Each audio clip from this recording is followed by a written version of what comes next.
Halo guys, kembali lagi ke channel gua Cleans Life. Nah, memang udah lama banget nih gua nggak nge-review mobil.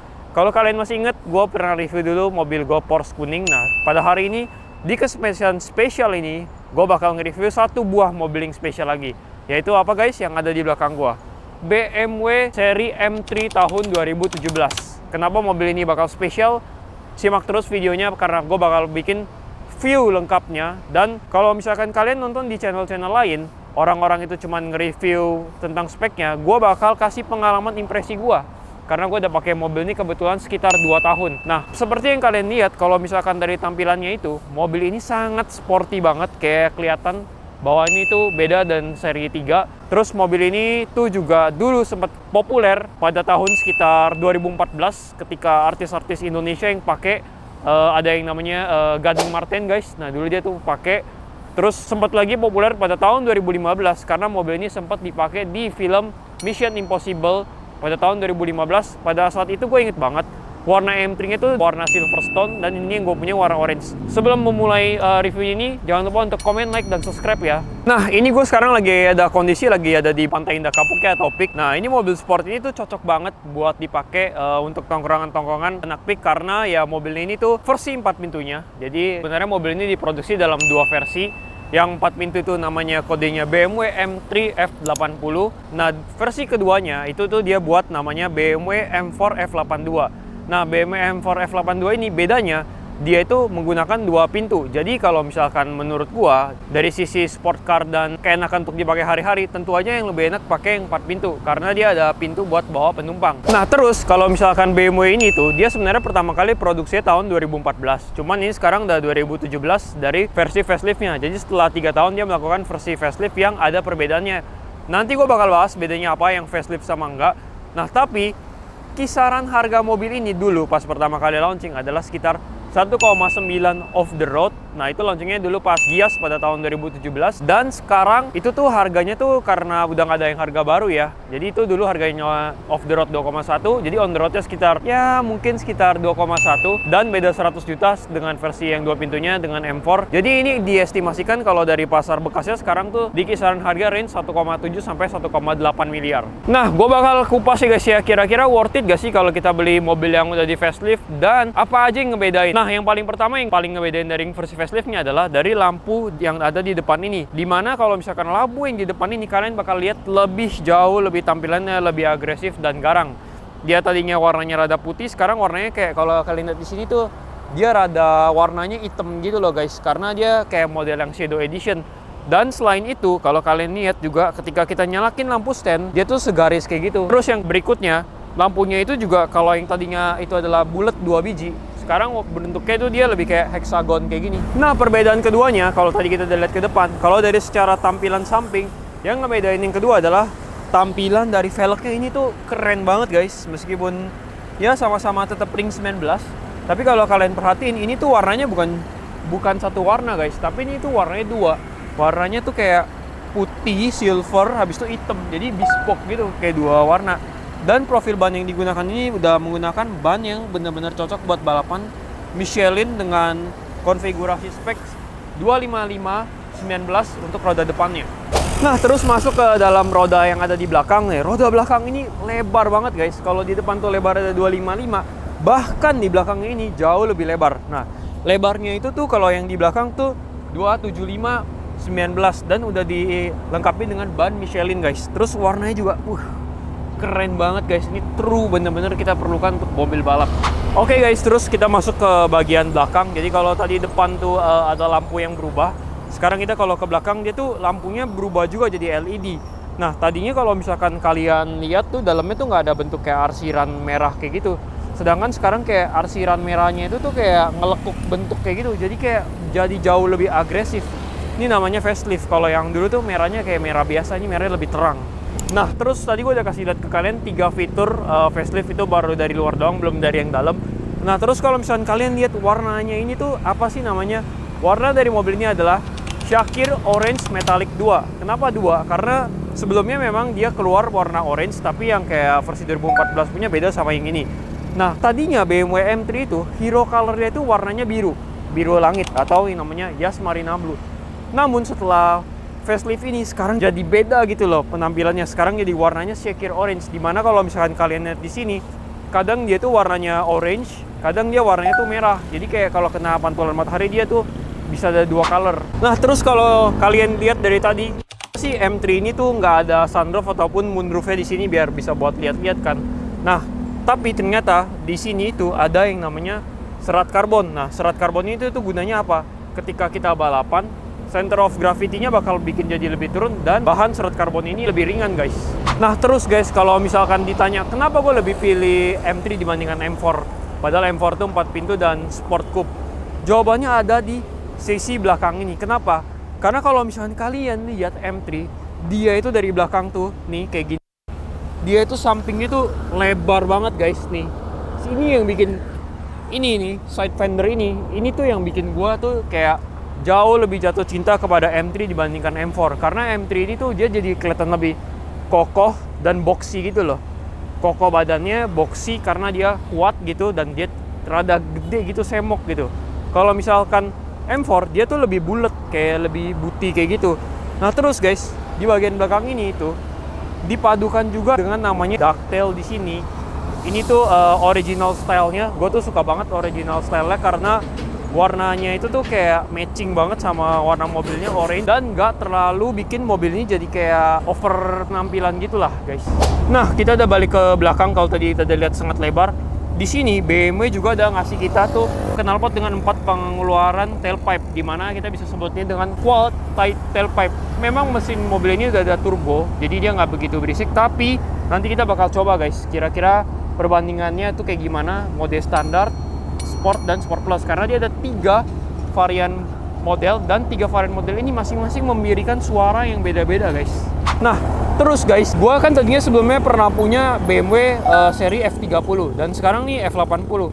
Pas gua taruh di rumah mobil ini, begitu kita modenya kita mulai start doang kayak nyalakin jreng gitu, wah itu tuh suaranya beda banget guys. Ini gua bakal kasih lihat ke kalian mode ini saat pas lagi mobilnya mati dan nyala start.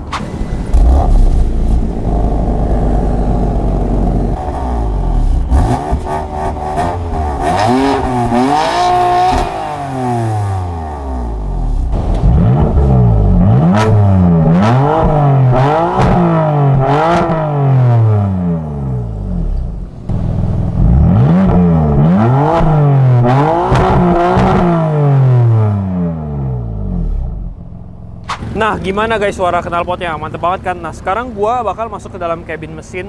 Karena kalau misalnya kita udah ngomongin suara knalpot, gak lengkap kalau kita nggak bahas juga tentang mesin yang ada di belakang kap mesin itu.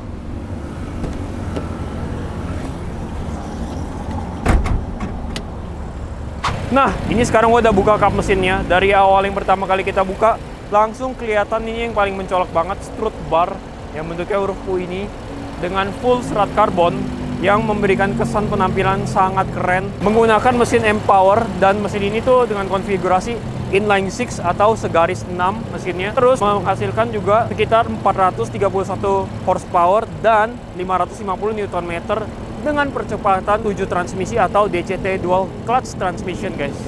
Nah terus guys, kita balik lagi ke bagian belakang nih guys. Kalau misalnya kita lihat dari belakang sini, ketika kita melihat emblem M3 ini guys, artinya tuh kita tuh udah tahu bahwa salah satu mobil legendaris dari BMW itu tuh dari dulu, dari zaman generasi BMW E30 pada tahun 1986 dia mengeluarkan M3 sampai pada hari ini. Mobil ini yang memiliki badge M3 telah mewariskan legenda dan legacy dari penerusnya yang sebelum-sebelumnya. Terus kenapa dari awal tuh gue udah bilang mobil ini tuh cocok juga buat sport car harian? Karena kalau dari belakang gue bakal kasih lihat ke kalian kira-kira gimana sih luas bagasi di belakangnya.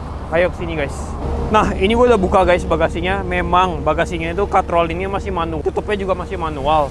Tapi memang gunanya bagasi ini tuh bukan untuk fitur-fitur elektriknya, tapi kita buat lihat dalamnya itu tuh bisa seluas apa sih. Nah kalian bisa lihat di sini luasnya segede apa nih. Di dalamnya itu ada compartment di mana kalian bisa taruh barang di sini, kalian bisa taruh barang di sini.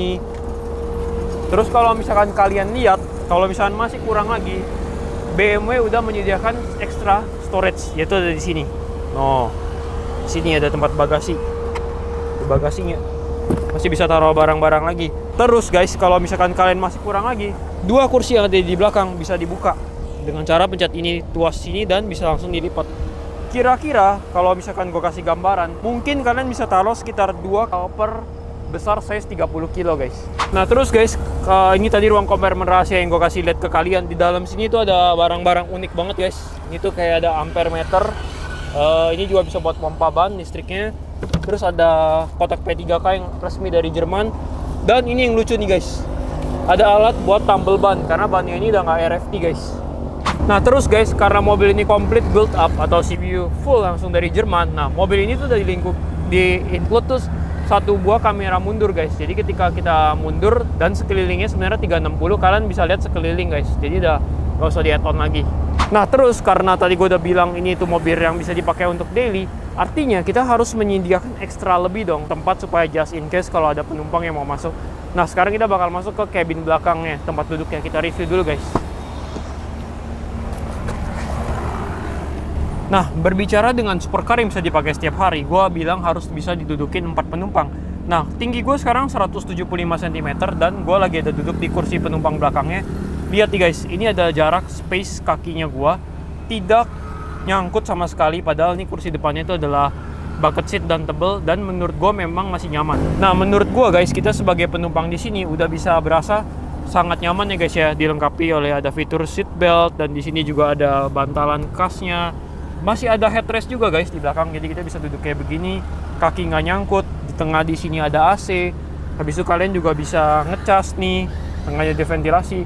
Cuman yang ngebedain dibandingkan seri 3 dan yang lain, sayangnya di sini nggak bisa buat taruh tangan. Cuman masih ada headrest, artinya bisa ada 1 orang lagi yang duduk di sini. Jadi bisa berlima guys di sini. Nah terus di belakang sini juga ada ventilasi dari kursinya nih kayak begini nih guys. Jadi supaya adem.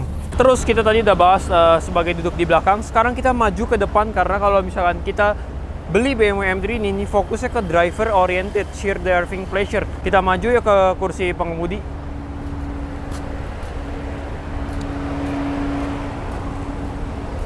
Nah ini adalah impresi ketika kita duduk di tempat kursi pengemudi dari BMW M3 ini.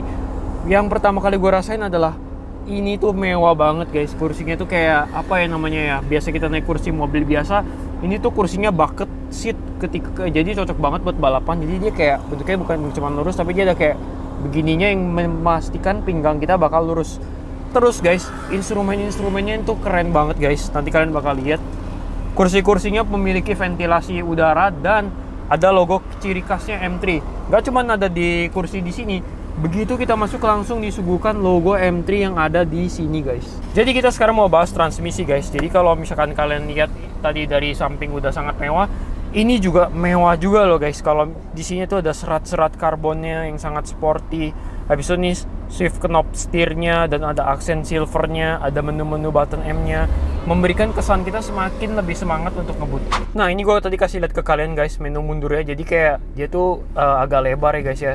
Terus selain menu mundur ini juga aja ada menu kayak kita bisa pengaturan, ada parking guidelines, ada obstacle marking. Semua ini udah include karena mobil ini CBU atau complete build up.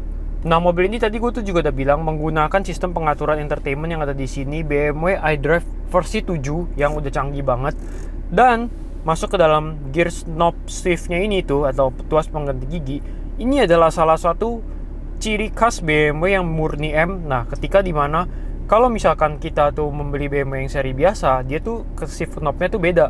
Nah kalau ini cara pakai itu gini guys. Jadi itu dia kalau misalkan mau maju ke D, tinggal geser ke kanan, ya gini D. Kalau kita geser 2 kali, dia langsung otomatis jadi manual. Jadi kita bisa kayak 2, 1, 2 kayak manual gitu. Terus kalau misalkan kita mau N, langsung tinggal digeser ke kiri. Nah tapi kalau kita mau mundur, kita harus naik ke atas, jadi kayak gini. Nah terus kalian pasti nanya dong, tombol P-nya di mana? Tombol P-nya ada di, kita harus netral dulu, terus kita mematikan mesin, dan dia otomatis akan jadi P 2 kali. Kalau kita mencet sekali, ini sekali lagi, tep, jadi P. Nah tadi gue udah bahas tentang touch shift knob-nya. Sekarang gue mau ngebahas di sini kalian juga bisa ngatur tombol. Ada yang namanya transmisi, ada tombol yang parkir assistant, setir, suspensi, dan gimana cara mesin itu beroperasi, dan MDM guys. Nah, terus guys, kalau di sini ini semua buat performance, di sini tuh adalah tombol back option, menu media dan lain-lain. Itu gunanya untuk menggerakkan sistem iDrive-nya, yaitu untuk bagian entertainment-nya guys. Nah, terus kalian pasti penasaran kenapa setirnya ini tuh nggak flat bottom. Jadi kalau kayak yang BMW seri 3 biasanya flat bottom gede gitu. Ini kenapa dia bentuknya bulat kayak gini. Nah, nanti gue bakal kasih tahu kalian pembahasan secara lengkapnya, karena ini tuh sebenarnya jauh lebih enak kalau misalkan bentuknya bulat kayak gini. Karena kalau misalkan kalian buat ngedrift, ini akan membantu kalian jauh lebih gampang gitu loh guys. Set, begitu kalian belok kanan dia akan auto muter gini, dia tinggal bales lagi gitu guys. Oke guys, thank you banget buat kalian yang nonton video ini sampai habis, sampai paling terakhir. Tadi gue dari pagi udah nge-review ya guys ya, kira-kira eksterior dari mobil ini, dari luar dan dari dalam. Nah, terus sekarang gue udah balik lagi ke rumah, karena videonya bakal kepanjangan, bakal gue terusin di part kedua. Dan kira-kira untuk di part kedua ini gue bakal ngebahas tentang performa, gimana caranya gue nyetir ini mobil, pengalaman berkendaranya, speednya, dan kalian pasti penasaran dong seberapa buas mobil ini dari 0 ke 100 kira-kira sekenceng apa, dan pengalamannya apakah mobil ini memang cocok jadi mobil koko-koko pik seperti yang gue bilang dari awal.